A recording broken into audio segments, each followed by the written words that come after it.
Isang mapagpalang gabi sa inyo, lalo na sa inyong programa na palaging nagbibigay ng mga kwento ng kababalaghan. Tawagin niyo na lang po akong Marta. Hindi ko tunay na pangalan, pero mas mabuti na ang ganito. Matagal ko nang nais ibahagi ang kwentong ito, pero nag-aatubili ako noon. Baka kasi hindi kayo maniwala. Pero ngayong matanda na ako, pakiramdam ko'y kailangan kong ibahagi ang lihim na matagal nang bumabalot sa aming baryo. Bata pa lang ako, naririnig ko na ang mga bulong-bulungan tungkol sa isang matandang mangkukulam na nakatira sa itaas ng bundok. Wala siyang pangalan o kung meron man, matagal nang kinalimutan ng mga tao. Ang tawag sa kanya ay Matandang Loresa. May ilan na nagsasabing siya'y mangkukulam. May iba namang nagsasabi na siya ay tagapangalaga ng bundok. Ngunit iisa lang ang tiyak. Walang sino man na nagtatangkang lumapit sa kanyang tirahan. Tuwing gabi may mga kwento ng isang ligaw na anino na gumagalaw sa gilid ng gubat. May mga bulong din na hindi mo alam kung sino ang bumibigkas. Kapag may batang nagkakasakit o may hayop na bigla na lang namamatay, si Matandang Loresa ang laging pinaghihinalaan. Sabi nila, siya raw ang may gawa. Ngunit sa kabila ng takot at pangamba, may iilan sa amin na naniniwalang hindi siya masamang nilalang, at isa na ako roon. Isang gabi, isang pangyayari ang gumimbal sa aming baryo. May batang lalaki, isang batang hindi namin kilala, ang humahangos na tumakbo mula sa kagubatan. Marumi ang kanyang damit, may mga galos sa kanyang balat, at bakas sa kanyang mukha ang matinding takot. May mga sugat siyang hindi pangkaraniwang sugat, parang kagat ng isang hayop, pero hindi mo matukoy kung anong klase. Nang makita siya ng mga tao, nagtakbuhan sila. May mga dala pang ang itak at sulo. "Aswang!" sigaw ng isa. "Aswang ang batang yan!" Sabay turo ng isa pang matandang lalaki. Dahil sa takot at galit ng mga tao, napapalibutan na nila ang bata. Wala siyang nagawa kundi ang yumuko at manginig sa takot. Ngunit bago pa man siya tuluyang maabot ng mga galit na tao, biglang lumamig ang paligid. Isang malakas na hangin ang humampas sa amin. At sa pagitan ng dilim, may isang figura na dahan-dahang lumitaw mula sa kagubatan. Nakabalot sa kulay abong saya, may hawak na baston, si Matandang Loresa. Walang sino man ang nakapagsalita. Wala ring makagalaw. Hindi siya nagbitiw ng kahit isang salita. Sa halip, yumuko siya at dahan-dahang inalalayan ng batang lalaki na tila ba isa itong musmos na anak na nawala at ngayon ay muling natagpuan. Nang yakapin ni Matandang Loresa ang batang lalaki, biglang bumigat ang hangin sa paligid. Parang may hindi nakikitang puwersa na pumipigil sa lahat ng taong nasa paligid. Hindi sila makagalaw, hindi makasigaw. Tila ba inagaw sa kanila ang kakayahang lumaban. Wala siyang kasalanan. Mahina ngunit matigas ang tinig ni Matandang Loresa. Kung may dapat kayong katakutan, hindi siya yon. Walang sumagot. Tanging paghinga at mahihinang hakbang ng matanda ang naririnig. Iginapang niya ang kanyang kulubot na kamay sa sugatang likod ng bata. Tila ba sinisiyasat ang kanyang kalagayan. Doon ko napansin ang kakaiba. Unti-unting bumababa ang mga sugat sa kanyang balat. Parang nawawala ito habang hinahaplos ng matanda. May biglang humakbang mula sa karamihan. Si Mang Ernesto, ang pinakamatandang lalaki sa baryo. Matagal niyang tiningnan si Matandang Loresa bago siya bumuntong hininga. Anong ibig sabihin nito, Loresa? Tanong niya. Hindi sumagot agad ang matanda. Sa halip, tumingin siya sa akin. Oo, sa akin mismo. Para bang alam niyang nakikinig ako nang hindi ako nanghuhusga. Para bang hinihintay niya akong makikinig din ng iba.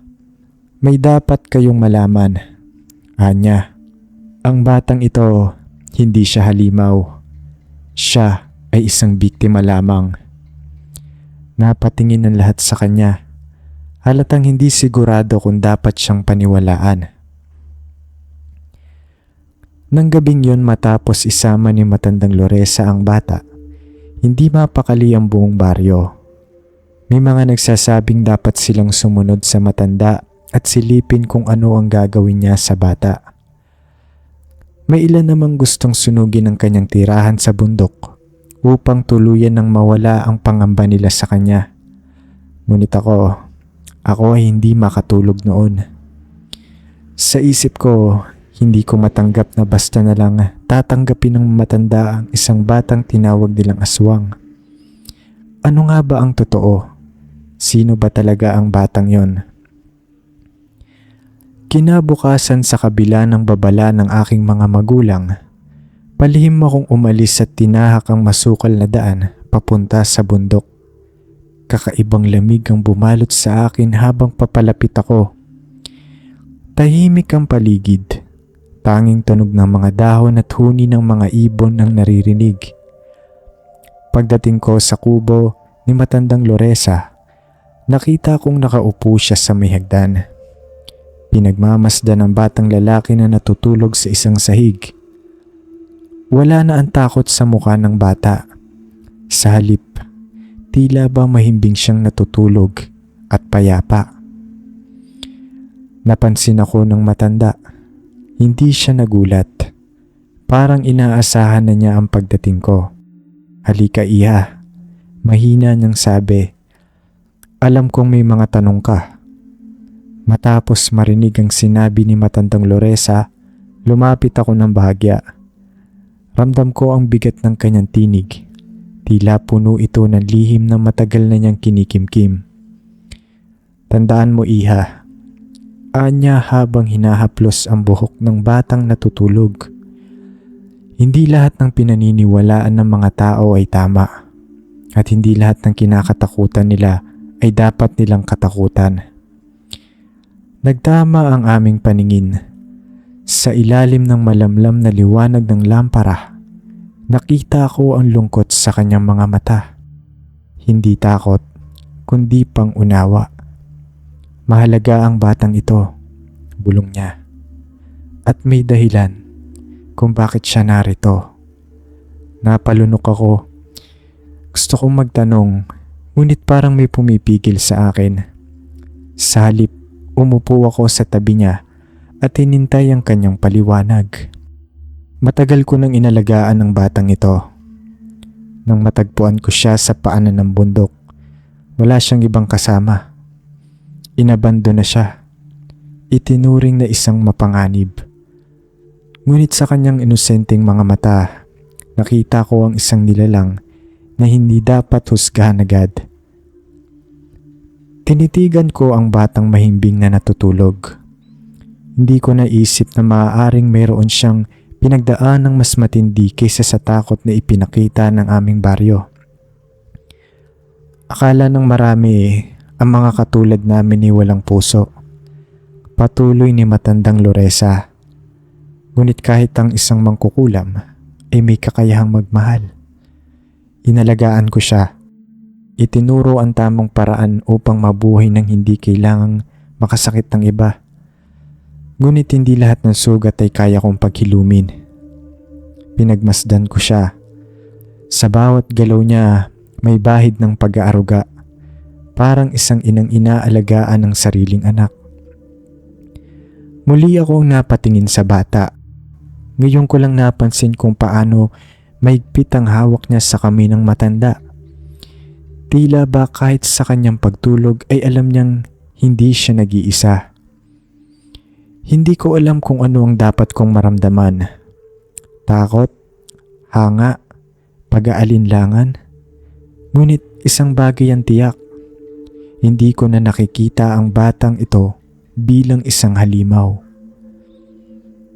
Dahil sa awa, inalok ko si matandang Loresa at ang bata na magtago sa aming bahay.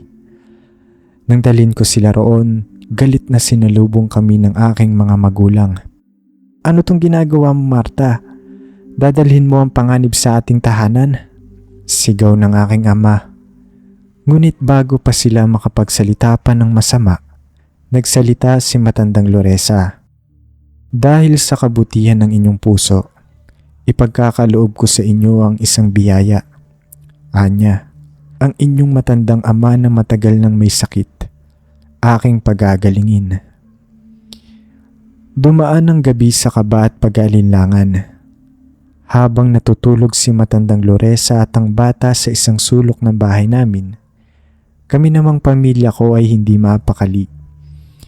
Alam naming maaaring malaman ng iba na narito sila. Ngunit sa kabila ng takot, hindi ko maatim na hayaan silang magdusa sa labas. Kinabukasan sa hindi maipaliwanag na paraan, bumangon ang aking lolo mula sa kanyang higaan na parang walang nangyari. Napaiyak ang aking ina at napaluhod sa harapan ni matandang Loresa. Ngunit bago pa sila makapagpasalamat ng lubusan, bumagsak ang pinto ng aming bahay. "Ang buong baryo ay naghahanda na upang patayin kayo," sigaw ng aking ama. "Kailangan nyo nang umalis." Wala ng oras para mag-isip. Agad naming tinulungan si matandang Loresa at ang bata upang makatakas. Tumakbo kami sa likod ng bahay at dinala sila sa isang lumang daan patungo sa kagubatan. Nang lumingon ako, nakita ko ang takot sa mukha ng bata. Ngunit nakita ko rin ang determinasyon sa mukha ni matandang Loresa. "Salamat," bulong niya bago sila tuluyang mawala sa anino ng kagubatan. At nang dumating ang mga tao sa kanyang bahay sa bundok, hindi na nila siya natagpuan. Umalis na sila. Saan man sila nagtungo, hindi ko na alam. Ngunit isang bagay ang sigurado. Hindi ko kailanman malilimutan ang hiwagang bumalot sa gabing yon.